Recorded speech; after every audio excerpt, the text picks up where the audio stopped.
सभी को स्वागत है आपके अपने YouTube channel Rahul talent institute में। दोस्तों आज के इस वीडियो में बात करने वाले हैं वह class 10th math NCERT book solution प्रश्नावली 4.2। तो 4.2 का जो है हम लोग इसमें दूसरा नंबर क्वेश्चन करने वाले हैं। दूसरा, तीसरा, चौथा, पांचवा, छठा सभी क्वेश्चन को जो है हम लोग ऑल पार्ट करने वाले हैं। ठीक है, हालांकि इस सभी को हम लोग जो है करा चुके हैं, यानी कि अगर आपने नहीं देखा है तो आपको जो है प्लेलिस्ट का लिंक डिस्क्रिप्शन में मिल जाएगा, वहां से आप दे सकते हैं। ठीक है, तो दूसरा नंबर प्रश्न देख लेते हैं क्या कह रखा है। बोल रहा है उदाहरण 1 में दी गई समस्याओं को हल कीजिए। तो उदाहरण 1 कहां पे, आप पीछे पलटाइए पेज, आपको तो उदाहरण 1 मिलेगा। ये उदाहरण 3 है, अब यहाँ उदाहरण 2 हो गया, यहाँ पे आपको उदाहरण 1 देखने को मिलेगा। ठीक है, ये उदाहरण 2 है। तो क्या बोल रहा है निम्न स्थितियों को गणितीय रूप में व्यक्त करें, यानी ये जो आपको दे रखा है 2 सवाल, इनको क्या करना है, गणितीय रूप में व्यक्त करना है। ठीक है, क्या बोल रहा है, तो इन सभी क्वेश्चन को हम लोग जो है कॉपी में यानी पेज पे नोट कर लेते हैं और बनाएंगे। ठीक है, 2 को सिर्फ हमको क्या करना है, गणितीय रूप में व्यक्त करना है, सॉल्व नहीं करना है, गणितीय रूप में से केवल और केवल व्यक्त करना है। ठीक है, तो चलिए देख लेते हैं हम लोग। देखिए यहाँ पे हमने जो है इसको नोट कर रखा है, तो हम लोग जो है इसको क्या करेंगे, गणितीय रूप में व्यक्त करेंगे सिर्फ और सिर्फ। ठीक है, तो उदाहरण को चलिए देखते हैं। ये क्या है आपका, तो क्वेश्चन है, यानी कि उदाहरण नंबर 1 और दूसरा नंबर क्वेश्चन है। ठीक है, चलिए देखते हैं। सबसे पहला क्वेश्चन कह रखा है, बोल रहा है जॉन और जीवंती दोनों के पास कुल मिलाकर, क्या बोल रहा है, कुल मिलाकर 45 कंचे हैं। कितना कंचा है भाई, 45 कंचे हैं। यानी जॉन और जीवंती का अगर मिलाया जाए कंचा, कंचे मतलब क्या होता है, गुल्ली, आपने खेला होगा बचपन में। ठीक है, तो 45 कंचे हैं जॉन और जीवंती के पास। ठीक है, तो यहाँ पे आप फेयर में थोड़ा सा रफली समझिए इसको। जैसे ये हो गया जॉन, ठीक है, और ये हो गया भाई जीवंती आपका, और इसके पास टोटल कितना कंचा है, 45 कंचा। तो जॉन के पास अगर हमने मान लिया x कंचा, तो जीवंती के पास कितना हो जाएगा, देखिए ये हो गया जीवंती बराबर 45 कंचा। ठीक है, तो जीवंती का कंचा कितना हो जाएगा, तो जीवंती बराबर हो गया 45, इधर ये बराबर, और ये बराबर के इस पर प्लस का, तो इस पर आएगा माइनस का, यानी जीवंती के पास हो जाएगा 45 माइनस x कंचा। ठीक है, जॉन के पास x कंचा और टोटल कंचा है 45, तो जीवंती का कंचा निकालने के लिए 45 माइनस x। ठीक है, यहाँ पे लिखेंगे, क्या लिखेंगे, माना जॉन का कंचा x। ठीक है, तो यहाँ पे लिखते हैं माना जॉन के कंचे की संख्या, तो जॉन के पास कंचे की संख्या कितना है, x। तो जीवंती के पास कंचे की संख्या कितना हो जाएगा भाई, तो 45 माइनस एक्स, क्योंकि टोटल कंचा कितना है 45, तो जीवंती का कंचा निकालेंगे 45 माइनस एक्स कर देंगे। ठीक है, फिर देखते हैं अगला स्टेप है, दोनों 5-5 कंचे खो देते हैं, यानी दोनों जो है जॉन और जीवंती दोनों 5-5 कंचे, कितना कंचा खो देता है, 5-5 कंचे खो देते हैं। तो यहाँ लिखेंगे दोनों 5-5 कंचे खो देते हैं, तो यहाँ क्या लिखें भाई, तो लिखेंगे यहाँ पे 5 कंचे खोने के बाद, यहाँ पे लिखेंगे प्रश्न से। ठीक है, 5 कंचे खोने के बाद, तो 5 कंचे खोने के बाद। ठीक है, तो जॉन जब 5 कंचे खो देगा, तो यहां लिखेंगे जॉन द्वारा 5 कंचे खोने पर। तो जॉन जब 5 कंचे खोएगा, तो भाई इसके पास अभी कितना कंचे है, x, तो 5 कंचे खो देगा, मतलब x में 5 घटा देंगे। जैसे आपके पास 10 रुपया है और 5 रुपया आपने खो दिया, तो 10 में से 5 घटा देंगे। उसी तरह से अभी जॉन के पास x कंचा है, तो उसमें अभी 5 कंचे खो दिया, तो x माइनस 5 कंचे। ठीक है, अगला है कि जीवंती ने जब 5 कंचा खोया, दोनों बोला है ना, दोनों बोला है, तो जीवंती द्वारा जब 5 कंचा खोया जा रहा है, तो जीवंती के पास अभी कितना कंचा है, 45 माइनस एक्स कंचा, तो 45 माइनस एक्स और माइनस क्या 5, तो देखिए 45 में 5 घटेगा भाई 40, और 40 माइनस एक्स। ठीक है, अब बोल रहा है अगला चरण, बोल रहा है भाई अब उनके पास कंचे की संख्या का गुणनफल, यानी अब जो उनके पास जो कंचा बचा है, तो यही बचा ना, तो यहां लिखेंगे अब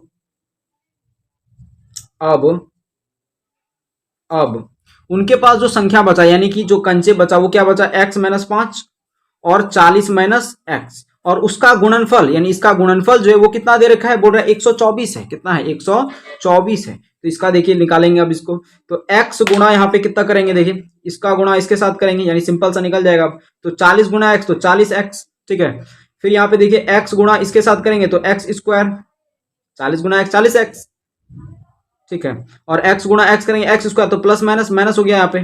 फिर माइनस का 5 गुणा 40 करेंगे, तो 5 जोग 20 यानी 120 हो गया, और प्लस माइनस माइनस का चिन्ह। फिर 5 गुणा x करेंगे, 5 से गुणा x, तो 5x माइनस माइनस प्लस का चिन्ह बराबर 124। ठीक है, इतना आपका निकल गया। अब क्या करेंगे, इसको हम लोग यहाँ पे सॉल्व कर लेते हैं भाई साहब। देखिए क्या है 40x। हम लोग क्या लिखते हैं, सबसे पहले हम लोग इसको लिखते हैं, यानी कि जिसका ज्यादा घात होता है उसको पहले लिखते हैं, तो माइनस का एक्स स्क्वायर, फिर कम घात वाले को लिखते हैं, तो ये इसका घात और इसका घात कम है, तो यहाँ पे प्लस और प्लस यहाँ पे भी है, तो plus plus plus plus plus plus, तो 40x और प्लस 5x तो 45x, यानी प्लस हो जाएगा यहाँ पे, ठीक है, तो प्लस का 45x हो गया। अब देखते हैं अगला क्या होगा। अगला अब कम घात वाले लिखेंगे, यानी यहाँ माइनस 120 है तो यहाँ पे भी लिखेंगे भाई माइनस का 120। अब देखिए बराबर की इस पार ये प्लस का 124, तो इस पार जब लाएंगे इसको तो माइनस का 124 बराबर 0, ठीक है। अब देखिए यहाँ पे अगर देखा जाए तो माइनस का एक्स स्क्वायर प्लस का 45x और यहाँ माइनस माइनस प्लस, तो कितना हो जाएगा, देखिए जोड़िए इसको, तो माइनस माइनस प्लस हो गया, यानी 4 इधर हो गया, 2 2 4 इधर हो गया, और 1 1 2 2 4, और यहाँ इधर 4 हो गया, 2 2 4, और फिर यहाँ पे अगर देखा जाए तो 1 1 2 244, ठीक है। तो एक्स स्क्वायर प्लस 45x और यहाँ पे माइनस माइनस, तो यहाँ पे एक लिखेंगे माइनस, ठीक है, तो माइनस माइनस प्लस होता है तो यहाँ पे माइनस ही लिखाएगा बराबर 0। अब यहाँ पे कॉमन देगा भाई साहब, देखिए कॉमन देगा क्या, हाँ कॉमन क्या देगा, देखिए तो कॉमन दे रहा है आपका माइनस का कॉमन, तो माइनस कॉमन लिए भाई यहाँ पे चेंज हो जाएगा, चिन्ह चेंज होगा, यहाँ पे माइनस है तो यहाँ पे प्लस चेंज, प्लस है ना, तो बस चिन्ह चेंज करके लिख देना है आपको, ठीक है।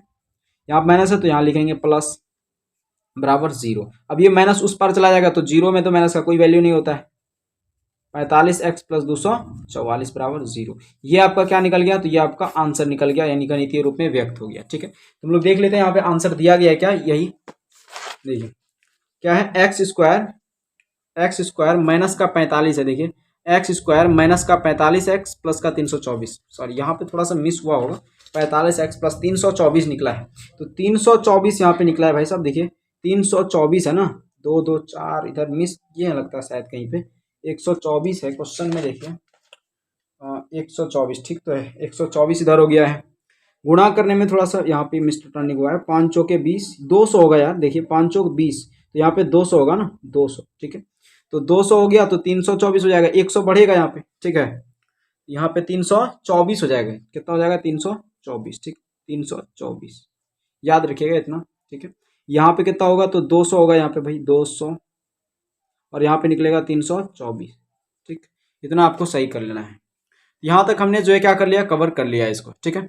तो अब हम लोग जो है दूसरा नंबर प्रश्न देख लेते हैं। दूसरा नंबर प्रश्न कहाँ बोल रहा है, एक कुटीर उद्योग, क्या बोल रहा है, एक कुटीर उद्योग, कुटीर उद्योग मतलब छोटा मोटा उद्योग है, एक दिन में कुछ खिलौने निर्मित करता है, तो यहाँ लिखेंगे माना माना माना एक दिन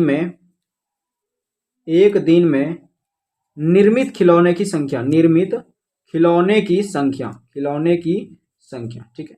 तो एक दिन में वो जो है मान लिए x खिलौना निर्मित करता है, ठीक है, कितना निर्मित करता है, x खिलौना, प्रत्येक खिलौने का मूल्य 55 रुपया में से, यानी मान लिए कि उसका जो प्रत्येक दिया गया भाई, मानने का क्या है, तो यहाँ पे लिखेंगे प्रत्येक खिलौने का मूल्य, प्रत्येक खिलौने का मूल्य। अब बोल रहा है प्रत्येक खिलौने का मूल्य 55 रुपया में से एक दिन में निर्माण किए गए खिलौने की संख्या, यानी देखिए एक दिन में निर्माण किए गए खिलौने की संख्या कितना है, x, तो 55 रुपया में से x क्या बोल रहा है, एक दिन में 55 रुपया में से एक दिन में निर्माण किए गए खिलौने की संख्या को घटाने से, तो संख्या को अगर घटा दिया जाए तो घटाने से प्राप्त संख्या के बराबर है, तो इसको जब घटाया जाए तो इसके बराबर है किसी एक दिन के कुल निर्माण लागत, तो यहाँ पे लिखेंगे कुल निर्माण लागत कितना है भाई, तो कुल निर्माण लागत उसको कितना लग रहा है, तो 750 रुपया लग रहा है। हम उस दिन निर्माण किए गए खिलौने की संख्या ज्ञात करना चाहेंगे, यहाँ पे लिखेंगे प्रश्न से, ठीक है। यहाँ क्या बोला है, देखिए यानी कि जो आपको खिलौने की संख्या को घटाने से जो प्राप्त हो रहा है, ये खिलौने की संख्या जो आपको प्रत्येक खिलौने में जो लागत लग रहा है, मूल्य जो लग रहा है, उसमें अगर आप इसको घटा दें और फिर अगर देखा जाए इसका और इसका अगर गुणनफल कर दें, यानी उसको अगर घटा दें और फिर इसका और इसका अगर आप गुणनफल कर लें, गुणनफल कहीं लिखा है क्या, देखिए तो गुणनफल कैसे करेंगे, देखिए ये आपका एक समान है और ये आपका क्या है, ये आपका क्या है, तो भाई ये आपका देखिए क्या है, ये आपका मूल्य है, एक सामान को खरीदने में इतना मूल्य आपको लग रहा है, तो बोल रहा है भाई 750 रुपया लगता है कुल निर्माण लागत और इसका बराबर होगा कैसे। अब देखिए यहाँ पे मान लीजिए एक खिलौना आपने 5 रुपया में खरीदा, ठीक है, और 5 खिलौना आपने जो है एक खिलौना 5 रुपया में, तो 5 खिलौना कितना रुपया में, 10 रुपया में, कैसे निकाला आपने, तो यहाँ पे गुणा करेंगे आप क्या भाई, तो 5 गुना 2 यानी 5 जो है वो एक खिलौना का दाम हुआ, पैसा हुआ, ठीक है, एक पैसे एक खिलौना का, यानी ये हुआ, और फिर सामान कितना आपने खरीदा, तो 2 खिलौना, समझ रहे हैं ना, 2 को सामान खरीदा आपने तो दो सामान आपको बोल रहे हैं, एक सामान को 5 रुपया में खरीदा तो 2 सामान 10 रुपया में होगा। समझ रहे हैं ना, किसी एक चॉकलेट का दाम 5 रुपया तो 2 चॉकलेट का दाम 10 रुपया होगा। तो सिंपल सा आप चॉकलेट भी गिनेंगे यानी सामान भी गिनेंगे, वही चीज यहाँ पे खिलौना और क्या करेंगे, मूल्य को गुणा करेंगे तब जाकर के टोटल पैसा निकलता है। तो सेम वही यहाँ पे करेंगे, क्या करेंगे, x गुणा 55 और माइनस का x बराबर 750। ठीक है, तो 55 गुणा x करेंगे तो 55x माइनस है तो माइनस x गुणा x स्क्वायर बराबर 750। ठीक है, अब देखिए यहाँ पे ये ज्यादा वाला यानी कि जो जिसका अधिकतम घात होता है उसको लिखते हैं पहले, तो माइनस का x स्क्वायर और फिर देखिए यहाँ पे ये वाला कम घात है इसको लिखेंगे यहाँ पे प्लस का 55x और ये प्लस का 750, इस पर आएगा माइनस का 750 बराबर 0। अब यहाँ माइनस का कॉमन देगा है ना, तो माइनस का कॉमन लिए भाई ये एक्स स्क्वायर, ये प्लस का चिन्ह तो यहाँ पे माइनस का चिन्ह आ जाएगा, यहाँ माइनस का चिन्ह तो प्लस का चिन्ह आ जाएगा और बराबर 0। ये माइनस उस पर चला जाएगा खत्म, एक्स स्क्वायर माइनस का 55x प्लस का 750 बराबर 0। ये हमारा क्या हो गया, तो गणितीय रूप में व्यक्त हो चुका है। ठीक, आप चाहे तो इसका सॉल्यूशन वैसे निकाल सकते हैं, प्रैक्टिस कर सकते हैं इसका। ठीक, अब हम लोग जो है तीसरा नंबर प्रश्न देखते हैं भाई साहब। तीसरा नंबर प्रश्न क्या कह रखा है उसको देखिए। तो ये हालांकि तीसरा नंबर प्रश्न हमने बना लिया, दूसरा प्रश्न बना लिया, अब तीसरा नंबर प्रश्न देखिए आप ध्यान से देखिए। अब यहाँ पे तीसरा नंबर प्रश्न क्या बोल रहा है, बोल रहा है ऐसी दो संख्याएं याद कीजिए जिनका योग 27 और गुणनफल 182। हमने यहाँ पे जो है नोट कर रखा है इसको, तो यहाँ से हम लोग ज्ञात कर लेते हैं। बोल रहे देखिए क्या बोल रहा है, बोल रहा है ऐसी दो संख्याएं ज्ञात कीजिए। क्या बोल रहा है, ऐसी दो संख्याएं ज्ञात कीजिए जिनका योग 27 है और गुणनफल क्या हो 182। ठीक, देखिए इसको निकाल लेते हैं हम लोग। दो को संख्या लेना है, यहाँ पे तो दिया गया नहीं है तो लिखते हैं माना एक संख्या। ठीक है, तो माना एक संख्या या फिर पहली संख्या, माना पहली संख्या, माना पहली संख्या। हमने पहली संख्या को x मान लिया। ठीक है, माना पहली संख्या x, तो दूसरी संख्या क्या हो जाएगा, तो दूसरी संख्या देखिए ऐसी दो संख्याएं ज्ञात कीजिए, ज्ञात करना है यहाँ पे भाई देखिए। ठीक है, तो जिनका योग क्या हो 27, तो दूसरी संख्या कैसे निकालें, देखिए पहली संख्या अगर मान लीजिए x है और दूसरी संख्या यहाँ पे कुछ है और इसको टोटल, इसका जो योग है, योग मतलब जोड़, और टोटल कितना है 27, तो दूसरी संख्या निकालने के लिए क्या करेंगे, तो दूसरी संख्या निकालेंगे 27 माइनस एक्स कर देंगे। ठीक है, यहाँ पे लिखेंगे दूसरी संख्या बराबर 27 माइनस एक्स। अब बोल रहा है और उनका गुणनफल 182 हो, तो यहाँ लिखेंगे तथा नहीं प्रश्न से इसका गुणनफल ना x और 27 माइनस एक्स बराबर 182। अब x गुणा 27 करेंगे तो 27x माइनस एक्स गुणा x, तो एक्स स्क्वायर बराबर 182। अब देखिए ये ज्यादा वाला पहले लिखते हैं घात वाला, तो माइनस का एक्स स्क्वायर प्लस का 27x है और माइनस का 182 बराबर 0। ठीक है, अब देखिए यहाँ पे कॉमन देगा, माइनस का कॉमन ले लेते हैं भाई, एक्स स्क्वायर माइनस का 27x, चिन्ह चेंज होता है खाली, प्लस का 182 बराबर 0। ठीक है, अब यहाँ पे माइनस तो उस पर खत्म हो गया भाई, एक्स स्क्वायर माइनस का 27x प्लस का 182 और बराबर 0। अब देखिए यहाँ पे क्या करेंगे, तो इसको हल करना है पूरी ना, तो हल करेंगे तो x और यानी एक यहाँ पे है, एक गुणा 182 करेंगे तो कितना हो जाएगा, एक गुणा 182 तो 182 होता है। अब इसका एलसीएम ले लीजिए आप, तो 2 से खाएगा 9 दूनी 18 और 91 हो गया, फिर हो जाएगा 7 63 91, अब तो नहीं खाएगा है ना, तो 7 दूनी 14 और 14 13 आया। ठीक है, 14 13 आया। अब क्या करना है, तो जोड़ने पर 27 आए और गुणा करने पर 82, तो 14 13 को गुणा करेंगे तो कितना आएगा 182 और घटाएंगे इसमें, सॉरी जोड़ेंगे इसको तो कितना आएगा 27, तो यहाँ पे लिख देते हैं एक्स स्क्वायर माइनस का और इधर आपको 182 लिख देना है बराबर 0। हमने इसको बड़ा अच्छे तरीके से समझा रखा है, आप नहीं अगर जानते गुणनखंड विधि से तो जाके देख सकते हैं। ठीक है, प्लस है यहाँ पे तो 14x और प्लस का प्लस करना है ना भाई साहब, देखिए प्लस का 14 माइनस का 14x माइनस का 13x, क्यों, क्योंकि माइनस माइनस प्लस, तो 27x हो गया इधर। ठीक है, अब क्या करें, यहाँ पे देखिए इन दोनों में से कॉमन लीजिए, तो क्या देगा कॉमन, x का कॉमन देगा ना, तो x यहाँ पे लिख दिए, माइनस का 14 बचा इधर। अब सेम उठा करके इसके सामने रखिए, अब यहाँ पे कितना लिखे कि माइनस का 13x हो जाए इसको गुणा करने के बाद, तो माइनस का 13 गुणा x हो गया, अब बराबर 0, तो x माइनस 13 बराबर 0। ठीक है, अब यहाँ पे दोनों सेम है, दोनों ब्रैकेट के अंदर सेम है, तो एक तो लिखिए x माइनस 14 बराबर 0। अब यहाँ पे x बराबर कितना हो जाएगा, तो माइनस का 13 इस पर आएगा, प्लस का 13 इधर भी आएगा, तो प्लस का 14, यानी x का मान यानी पहली संख्या जो निकला वो कितना निकला भाई साहब, पहली संख्या निकला आपका 13 भी और 14 भी होगा पहली संख्या। तो यहाँ पे लिखते हैं अतः पहली संख्या, अगर हमने पहली संख्या को क्या माना है x। ठीक है, तो अगर पहली संख्या x बराबर हम अगर 13 लेते हैं तो दूसरी संख्या क्या आ जाएगा, तो दूसरी संख्या क्या है, तो 27 माइनस एक्स, ठीक है। तो 27 माइनस एक्स, एक्स यानी 13, तो कितना हो जाएगा, 14 हो जाएगा आंसर, ठीक है। ये 13 और 14 आंसर हो गया। समझ में आ गया आपको? अगर आप चाहें 13 14 दोनों में से किसी एक को ले सकते हैं, पहली संख्या, ठीक है। तो अब हम लोग जो है चौथा नंबर प्रश्न देख लेते हैं। चौथा नंबर प्रश्न यही दे रखा है, बोल रहा है 2 क्रमागत धनात्मक पूर्णांक ज्ञात कीजिए। क्या बोल रहा है, 2 क्रमागत धनात्मक पूर्णांक ज्ञात कीजिए जिनके वर्गों का योग 365 हो। चलिए देख लेते हैं इस सभी क्वेश्चन को भी। 2 क्रमागत धनात्मक पूर्णांक निकालना है आपको, क्रमागत, ठीक है। तो क्रमागत धनात्मक पूर्णांक, तो यहाँ पहली क्रमागत संख्या लिख लेते हैं। यहाँ पे लिखेंगे माना पहली क्रमागत संख्या। क्या लिखेंगे, माना पहली क्रमागत संख्या, पहली क्रमागत संख्या, माना पहली क्रमागत संख्या। तो हमने मान लिया x, ठीक है, धनात्मक ले रहे हैं भाई साहब।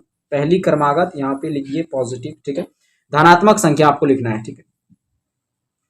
पहली क्रमागत धनात्मक संख्या x, ठीक है। तो दूसरी क्रमागत धनात्मक संख्या क्या हो जाएगा, और उसका पूर्णांकों को ज्ञात करना है, यानी सॉरी क्रमागत, 2 क्रमागत धनात्मक पूर्णांक लीजिए जिनके वर्गों का योग, वर्ग निकालना है, ठीक है।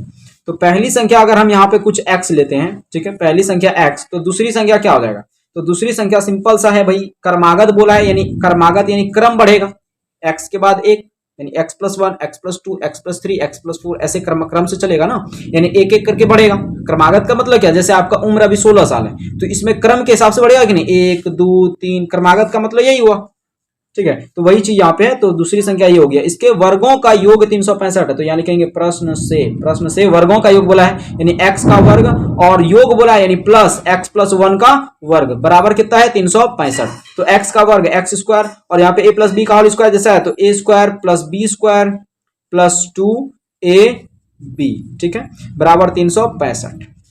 अब देखिए x² है, प्लस का x² है, तो प्लस का x² इधर, प्लस 1 का स्क्वायर 1, प्लस 2 गुणा 1 यानी 2 और गुणा x 2x, और ये प्लस का 365, इस पर आएगा माइनस का 365 बराबर 0, ठीक है। अब देखिए x² और 1x² और 1x² जोड़ेंगे तो 2x² होगा कि नहीं, तो 2x²। अब यहाँ पे देखिए ये वाला लिखेंगे इसको, तो प्लस का 2x, अब यहाँ पे प्लस का 1 और यहाँ माइनस का 365, तो प्लस माइनस माइनस, 365 में 1 घटेगा तो 364, प्लस का चिन्ह बड़ा कि माइनस का चिन्ह बड़ा है, तो यहाँ लिखेंगे बराबर 0, ठीक है।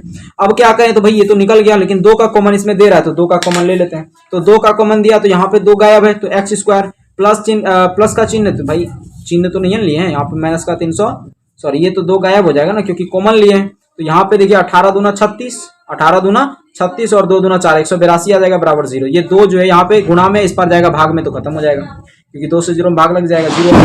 फिर देखिए अब आगे देखते हैं, x² प्लस का यहाँ पे क्या हो जाएगा, x माइनस का 182 बराबर 0। अब यहाँ पे 1 है और इसका गुणा 182 से करेंगे, कितना हो जाएगा, 1 गुणा 182 तो 182, ठीक है। और यहाँ पे जो है 13 से, ठीक है, 14 13 हो जाएगा यहाँ पे, क्योंकि घटाएंगे, इसमें घटाने पर कितना आना चाहिए, 1 तो घटाएंगे आराम से आ जाएगा। प्लस का कितना हो जाएगा भाई साहब, तो प्लस का यहाँ पे क्या लेते हैं 14 और माइनस का 13x, ठीक है, माइनस का 182 बराबर 0। अब देखिए यहाँ पे दोनों में कॉमन दे रहा है, क्या x कॉमन दिया, x प्लस का 14, और फिर यहाँ पे जो है दोनों में कॉमन दिया तो x, देखिए यहाँ पे इसको उठा करके इसके सामने लिख दिया x + 14, यहाँ पे कॉमन दे रहा है भाई माइनस का 13 बराबर 0। अब इसको उठा करके x - 13 बराबर 0, ये दोनों उठा करके फिर दोनों सेम है, तो यहाँ पे लिखे x + 14 बराबर 0, x बराबर हो जाएगा यहाँ पे कितना, तो यहाँ पे हो जाएगा 13 और x बराबर इधर हो जाएगा माइनस का 14, ठीक है। अब यहाँ पे धनात्मक पूर्णांक बोला है, तो हम लोग इसको केवल उठाएंगे, यानी x बराबर 13 को, ठीक है। तो पहली धनात्मक संख्या हो गया 13, पहली धनात्मक संख्या 13 आंसर हो गया, और दूसरी धनात्मक हो जाएगा 13 + 1 यानी 14 आंसर हो जाएगा, ठीक है जी। तो यहाँ पर जो है आपका कवर हो गया। तो दोस्तों अब हम लोग जो है अगला क्वेश्चन देख लेते हैं।